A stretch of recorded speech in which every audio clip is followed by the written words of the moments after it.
click on paste. I'll paste to the original coordinate and I'll see if it's going to sit on it.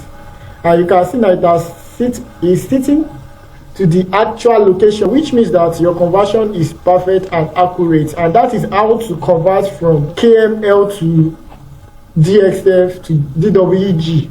Good day. Today I want to show you how to convert from KML to DWG. I've shared several videos on how to convert from DWG to KML. That's from Autocad to Google Earth. So many of you are having issue on how to convert back from your Google Earth to Autocad, how to convert your boundary to sit on the right coordinate system. To Google Earth is WGS, but for your Autocad you use UTM, that's Universal Transverse Marketer. So there is to be shift when you want to move your boundaries to AutoCAD. In this video, I'll be sharing with you on how to convert it without having shifts from Google Earth to AutoCAD. And I'm going to be making use of Global Mapper to achieve that. This is what I want to convert. This is the boundary.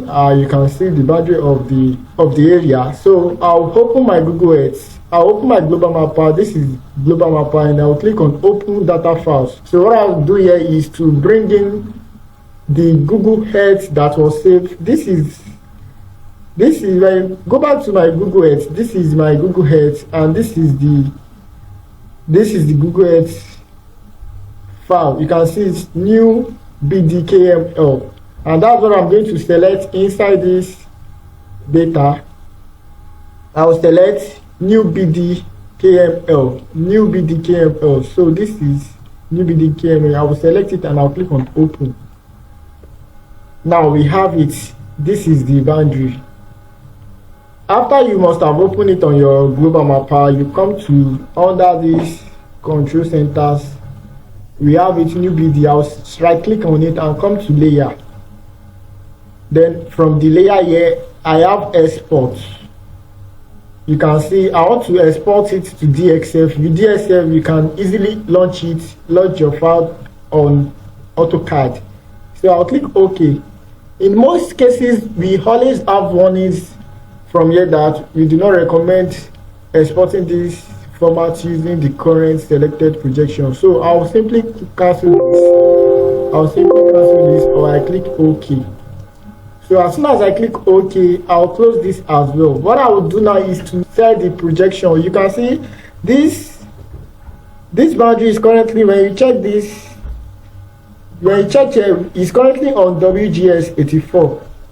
Now I want to convert it back to UTM, and to achieve that, I will come to choose and come to configure. Now with that, I'll come to projection. Inside the projection, I want to reproject it from WGS to UTM. That's what I want to achieve. And from here, it's currently on.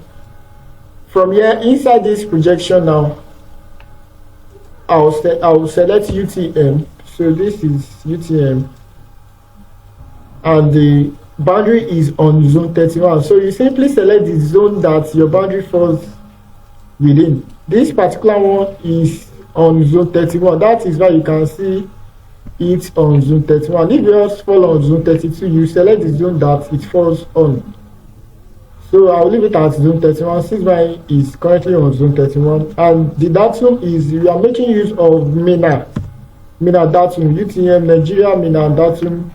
So we have MENA Nigeria. I'll select MENA Nigeria and I'll click on apply and click OK. Now as soon as I do that, you realize it has changed now to UTM 31 North. That's zone 31, North Hemisphere MENA. And the next thing is to come back to my file under my layer. I'll come back to layer here and I'll click on export again, and we are going to see what is going to show us now. You can see it's not giving us a warning. Yes, we want to use the DXF. I'll click OK. Now the warning is not giving us the different from, sorry, now the message we have now is different from what we have earlier. Before it was a warning, but this is a tip. It says that all data will be exported using the current using the currently selected display projection, which means that it's going to be exported using Mina UTM projection. So I'll click OK,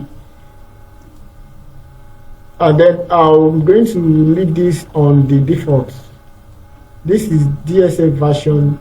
It selected the ODSF version. We have several versions, so I can leave it on the default settings, and then I'll click OK.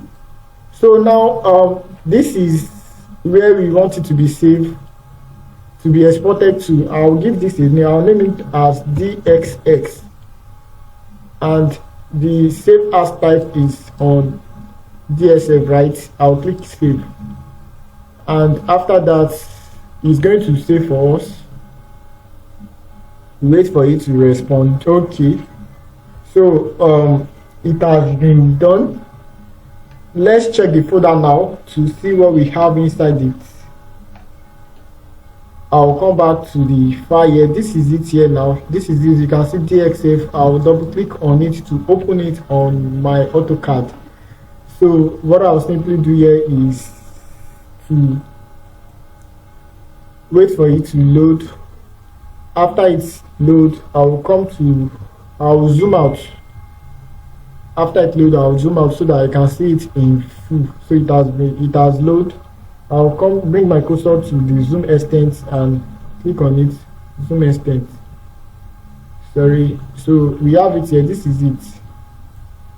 What I'll do here is to select the DSS now. I'll select it, and I'll right click, bring my cursor to copy. So I'll bring it to this boundary now. This is, and I'll click on paste. I'll paste to the original coordinate, and I'll see if it's going to sit on it.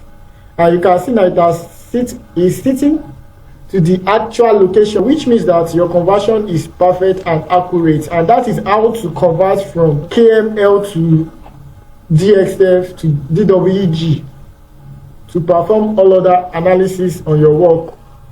If you found the video helpful, ensure you share the video to anyone who might need it, and also like the video. You can also drop your comments for any support or assistance that you might need. See you on my next video.